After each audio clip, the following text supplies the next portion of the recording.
Hello friends, अगर आपने DElEd 2023 batch में एडमिशन ले लिया है और उसकी तैयारी शुरू करना चाहते हैं तो आप बिल्कुल सही चैनल पे आए हैं। क्योंकि यहाँ पे हमने आपका डीएलएड फर्स्ट सेमेस्टर का जो सिलेबस है उसको स्टार्ट कर दिया है विद हैंड रिटन नोट्स के साथ।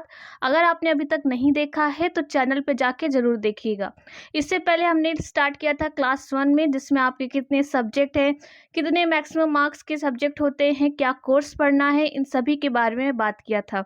आज हम स्टार्ट करेंगे अपना पेपर 1, जिसमें हमें पढ़ना है बाल विकास एवं उसकी सीखने की प्रक्रिया, जिसमें हमें बाल विकास का अर्थ पढ़ना है, उसकी विशेषता पढ़नी है, उसकी अवस्थाएं, उसका क्षेत्र और आपके बाल विकास की जो प्रमुख आपकी परिभाषाएं हैं उन सभी को यहाँ पे कवर करेंगे। तो चलिए स्टार्ट करते हैं आज की अपनी क्लास। तो बाल विकास कह लीजिए या फिर आप मनोविज्ञान कह लीजिए या साइकोलॉजी कह लीजिए, तो सबसे पहले बाल विकास से हमारा जानना जरूरी हो जाता है कि आपका मनोविज्ञान की उत्पत्ति कहाँ से हुई है। उससे कुछ पॉइंट्स होते हैं जो आपके एग्जाम में पूछे जाते हैं, पहले उसको कवर करेंगे फिर आपकी बाल विकास को स्टार्ट करेंगे। तो यहाँ पे आपको स्क्रीन पे दिख रहा होगा कि मनोविज्ञान क्या है। तो मनोविज्ञान हेडिंग डालिएगा, उसके अंदर लिखिएगा मनोविज्ञान का शाब्दिक अर्थ है मन का विज्ञान। तो यहाँ पे आप समझ सकते हैं, जैसे हमें जीव का अध्ययन करना होता है तो हम उसे जीव विज्ञान कहते हैं, रासायनिक का अध्ययन करना होता है तो रासायनिक विज्ञान कहते हैं, उसी तरह अगर मन का अध्ययन करना है तो उसको हम मनोविज्ञान कह सकते हैं। उसके बाद गैरेट के अनुसार साइकोलॉजी जो शब्द होता है आपका, उसको लैटिन भाषा के 2 शब्दों से मिलकर बना है। तो यहाँ पे आपसे पूछा जाता है कि साइकोलॉजी शब्द किस भाषा से रिलेट करता है या किस भाषा का है, तो आप कहाँ से आ जाएगा लैटिन में। क्योंकि ये आपके जो ऑप्शनल क्वेश्चन होते हैं एग्जाम में आपके 15 मार्क्स में, उसमें आपके लिए बहुत हेल्पफुल होगा। क्योंकि आपका टोटल 50 मार्क्स का पेपर होता है, जिसमें आपके 15 ऑप्शनल आते हैं, जिसमें आपके डायरेक्ट क्वेश्चन यहीं से आते हैं। और उसके बाद आपसे पूछा जाता है कि कौन से 2 शब्द हैं जिनसे आपका साइकोलॉजी बना है और उनके भी अर्थ क्या हैं। तो यहाँ पे 2 शब्द हैं आपका साइकी और लोगोस। तो साइकी का अर्थ होता है आत्मा यानी कि सोल, और आपका लोगोस का अर्थ होता है अध्ययन। तो हम कह सकते हैं कि साइकोलॉजी का अर्थ होता है आत्मा का अध्ययन करना। तो आपसे पूछे कि साइकोलॉजी क्या होता है, तो आप कहिएगा कि आत्मा का अध्ययन या स्टडी ऑफ सोल आपका मनोविज्ञान कहलाता है या साइकोलॉजी कहलाता है। उसके बाद आपको नेक्स्ट पॉइंट लिखना है मनोविज्ञान के लिए साइकोलॉजी शब्द का प्रयोग सबसे पहले किसने किया है। तो आपका मनोविज्ञान शब्द का सबसे पहले प्रयोग जो किए थे वो रुडोल्फ गोल्के थे, जिनकी पुस्तक का नाम है साइकोलॉजिया। तो यहाँ पे आपका एक और क्वेश्चन बनेगा कि सर्वप्रथम मनोविज्ञान शब्द का प्रयोग किसने किया था, तो आप बताइएगा रुडोल्फ गोल्के। उसके बाद उनकी बुक का नाम क्या था, साइकोलॉजिया। नेक्स्ट है आपका मनोविज्ञान का जनक कौन है, तो अरस्तु को कहा जाता है, लेकिन आधुनिक मनोविज्ञान का जनक कौन है, विलियम जेम्स है। तो यहाँ पे 3 टाइप के क्वेश्चन है कि शब्द का प्रयोग हो गया, आपका जनक हो गए और आपका आधुनिक जनक हो गए। तो यहाँ पे 3 टाइप के आप पॉइंट बनाइएगा। उसके बाद आता है प्रयोगात्मक मनोविज्ञान। यहाँ पे आपसे पूछा जाता है कि प्रयोगात्मक मनोविज्ञान के जनक कौन है या प्रयोगशाला किस वर्ष स्टार्ट की गई थी।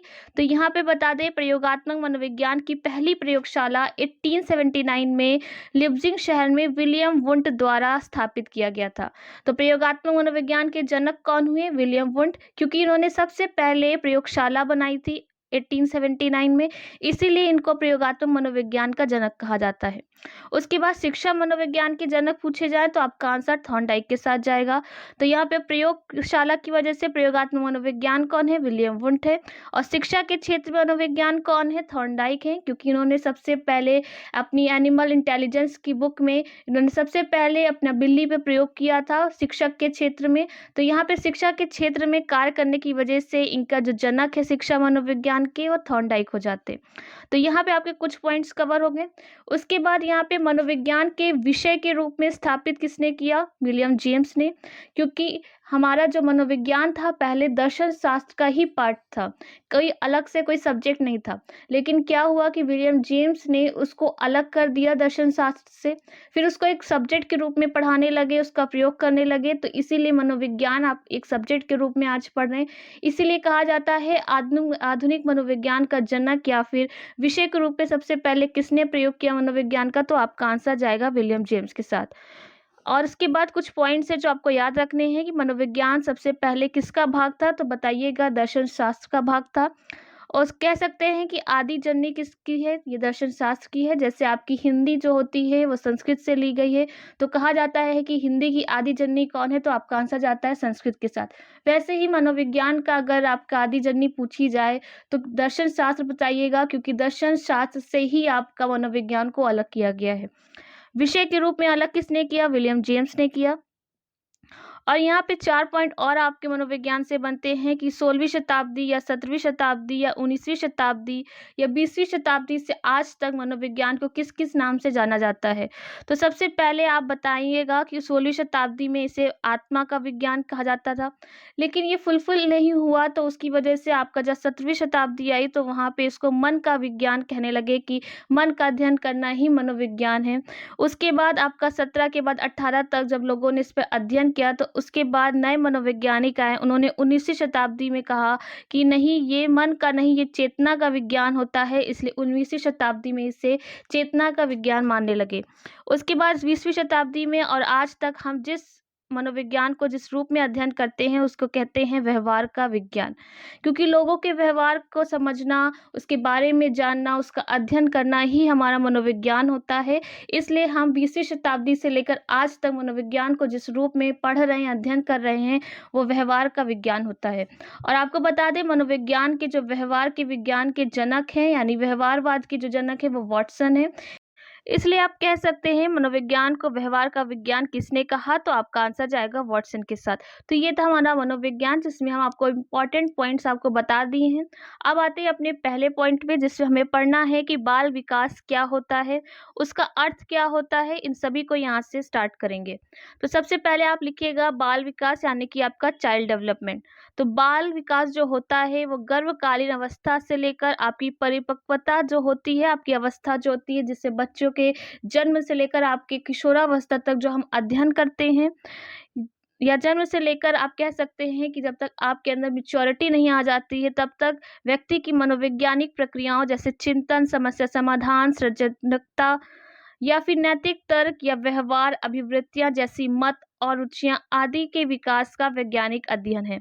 तो आपसे अगर सरल भाषा में पूछा जाए कि बाल विकास क्या है, तो आप बताइएगा कि बच्चे के जन्म से लेकर उसके किशोरावस्था का अध्ययन करना ही हमारा बाल विकास कहलाता है। क्योंकि आप बाल विकास में अभी अवस्थाएं पढ़ेंगे, जिसमें आप पढ़ेंगे कि शैशवावस्था हो गई, बाल्यावस्था हो गई, किशोरावस्था हो गई, जिसमें हम आपके जन्म से लेकर 18 वर्ष तक या 19 वर्ष तक के बच्चों का अध्ययन करते हैं।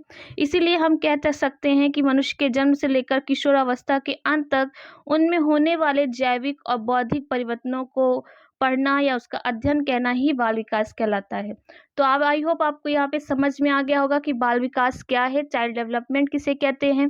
क्योंकि बच्चा क्या कर रहा है, जन्म के समय कैसा था, उसके बाद आप 2 महीने बाद देखेंगे, फिर 1 वर्ष में कैसे कैसे उसके अंदर बदलाव आए, कब चलना सीखा, कब बोलना सीखा, कैसे उसने क्षेत्रीय लैंग्वेज सीखा, कैसे उसमें परिपक्वता आई, मैच्योरिटी आई, कैसे चीज़ों को समझने लगा, कैसे लोगों का नकल करना शुरू कर दिया। तो इन चीज़ों को जो अध्ययन करते हैं, स्टडी करते हैं, बारे में जानते हैं, इसी को बाल विकास कहते हैं।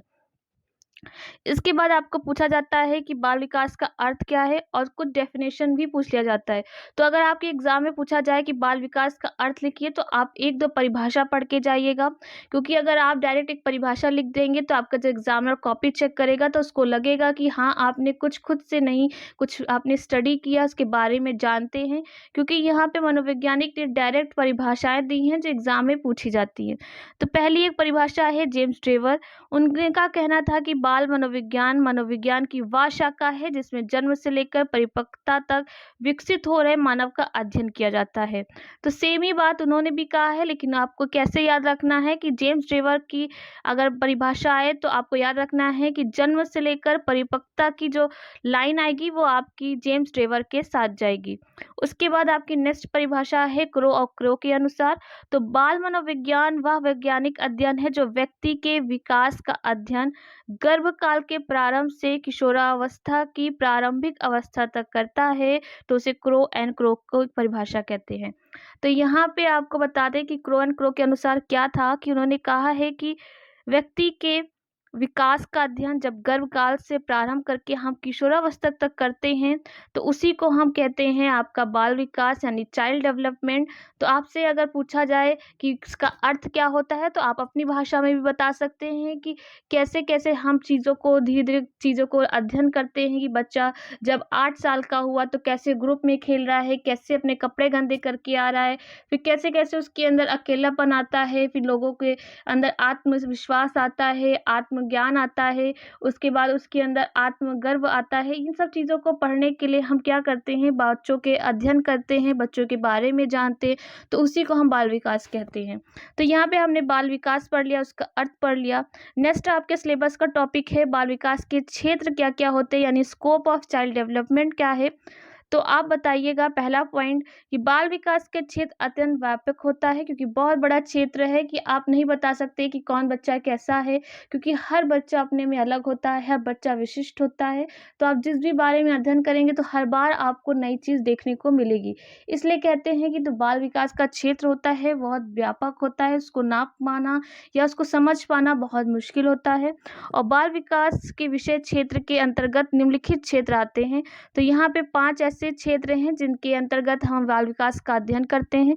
तो पहला है बाल विकास की विभिन्न अवस्थाओं का अध्ययन, जिसके बारे में आपका नेक्स्ट टॉपिक यही है कि बाल विकास की अवस्थाएं क्या-क्या होती हैं। तो आपको पता होना चाहिए कि शैशवावस्था हो गई, पूर्व बाल्यावस्था हो गई, बाल्यावस्था हो गई, किशोरावस्था हो गई।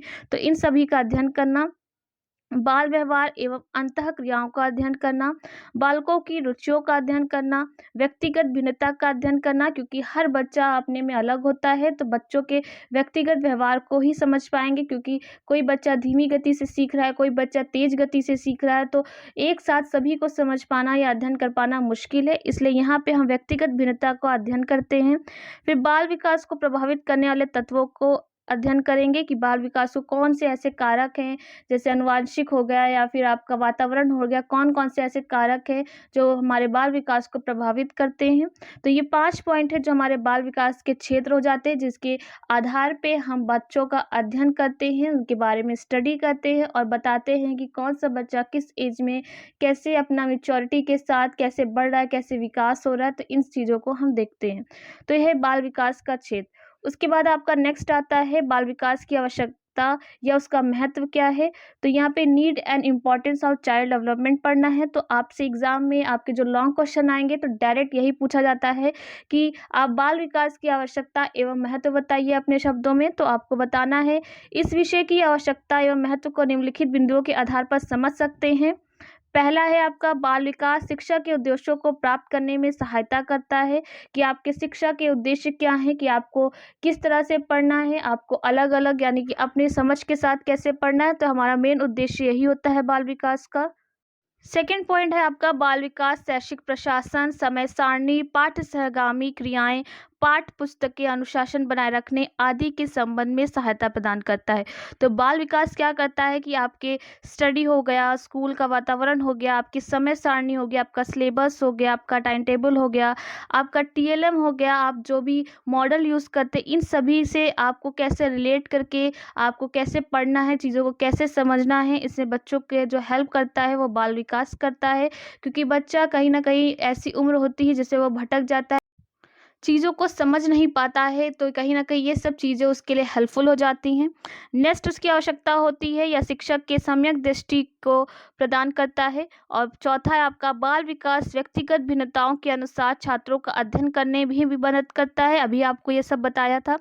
बाल विकास व्यावसायिक निर्देशन के अंतर्गत बालक को यह संकेत देता है कि वह व्यवसाय को चुनकर जीवन में अधिक से अधिक सफलता प्राप्त कर सकता है, क्योंकि हर बच्चा का जो इंटरेस्ट होता है वो अलग-अलग होता है। तो बाल विकास मदद करता है कि आप अपने इंटरेस्ट या रुचियों को पहचान सकें, जिससे आप उस क्षेत्र में जाएं जिसमें आपको इंटरेस्ट है, ताकि आप उसमें अपना बेहतर कार्य करें, आप बेहतर फोकस कर पाएँ। इसीलिए आपकी जो मदद करता है कि आप व्यवसाय को चुनकर जीवन में अधिक से अधिक सफलता प्राप्त कर सकें। उसके बाद आपका बाल विकास जो हेल्प करता है, यानी कि जो आवश्यकता होती है कि बाल विकास वास्तव में छात्रों के योग्यताओं, क्षमताओं, अंतर्निहित शाखाओं या अंतर्निहित शक्तियों का ज्ञान प्राप्त करता है तथा उसका अध्ययन डिपेंड भी करता है कि आपके अंदर कितनी एबिलिटी है, कितनी क्षमता है, आप कितनी मेहनत से सीख सकते हैं, या आप किसी चीज़ में वीक है तो किस तरह से आप पे कार्य करना है, किस तरह से आप पे मेहनत करनी है। तो ये सब चीज़ें जो हमारी आवश्यकता होती है, जो महत्व होता है, हमें बाल विकास से मिलता है।